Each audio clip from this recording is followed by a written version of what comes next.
আসসালামু আলাইকুম everyone, welcome to my YouTube channel চাঁদপুরের কন্যা মায়াবতী। যে যেখান থেকে দেখছেন আশা করি ভালো আছেন। আলহামদুলিল্লাহ আমিও ভালো আছি। তো এই যে ভিডিওতে আপনারা এতগুলা মাছ দেখতেছেন, এগুলা থেকে ধরছে আজকে আপনাদের সাথে সেটা শেয়ার করব। এবং সারাদিন কি কি রান্না বান্না করলাম, কি কি কাজ করলাম সেগুলো আপনাদের সাথে শেয়ার করব। তো আমরা ঘুমে থাকতে থাকতে জেলেরা মাছ ধরে তারপর চলে গেছে। এগুলো হচ্ছে আমাদের পুকুরের মাছ। আসলে আমাদের এই পুকুরে যা যা মাছ ছিল সব এবারকার বন্যায় চলে গেছে। তো কয়েকদিন পর পরে জাল দিয়ে এই পুকুর থেকে মাছ ধরা হয়। জেলেদেরকেও অনেক মাছ দেওয়া হয়েছে, আর বাকিটা বিক্রি করে ফেলছে। বেশি একটা মাছ রাখা হয় না। সবচাইতে বেশি সুন্দর লাগছে আমার কাছে এই যে বড় বড় মলা মাছগুলা। আমাদের এই পুকুরে সব সময় এত বড় বড় মলা মাছ হয়। তো ঘুম থেকে ওঠার পরে মাছগুলা যেতটুকু পারছি অতটুকু কেটে তারপরে চলে আসছি রান্না করতে, যেহেতু আবার লেট হয়ে যাচ্ছে।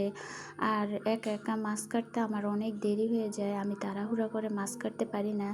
এ কারণে অর্ধেকগুলা কাটছি আর বাকি অর্ধেকগুলা রেখে রান্না করতে চলে আসলাম। তো আজকে আমি বেলে মাছ রান্না করছি আর লাল শাক রান্না করছি মাছের মাথা দিয়ে।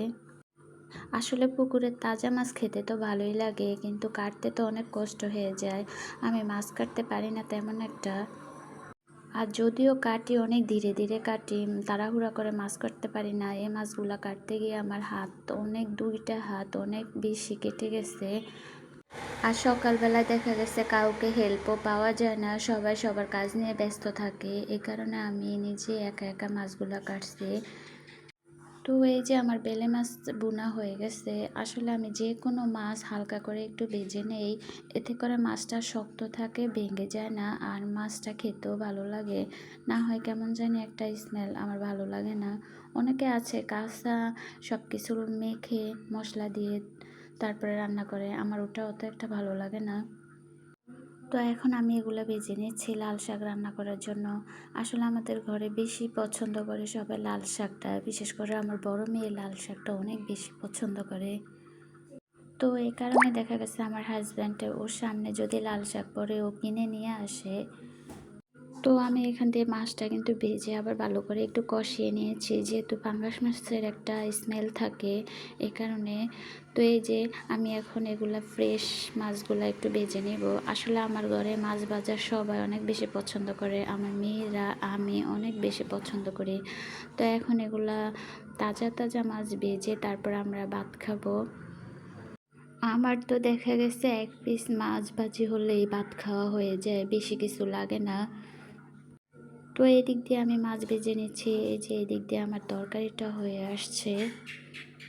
আসলে মাছ ভাজাটা একটু আস্তে আস্তে ভাজি করতে হয়, না হয় পুড়ে যায়।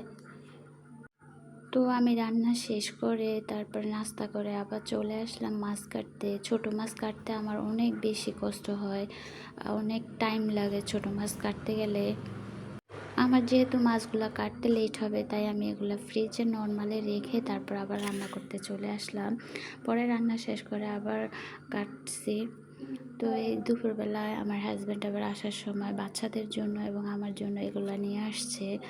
তো আজকের এই পর্যন্তই। সবাই আমার জন্য দোয়া করবেন, অবশ্যই আমার ফ্যামিলির জন্য দোয়া করবেন। আর আমাদের ভিডিওগুলো যদি ভালো লাগে অবশ্যই সাবস্ক্রাইব করে পাশে থাকবেন। আপনাদের সাপোর্টে আমরা অনেক দূর এগিয়ে যাব। প্লিজ আপনারা আমাদের ভিডিওগুলো না টেনে অবশ্যই পুরো ভিডিও দেখবেন, তারপর কমেন্ট করবেন এবং লাইক করবেন। এ পর্যন্তই। আল্লাহ হাফেজ।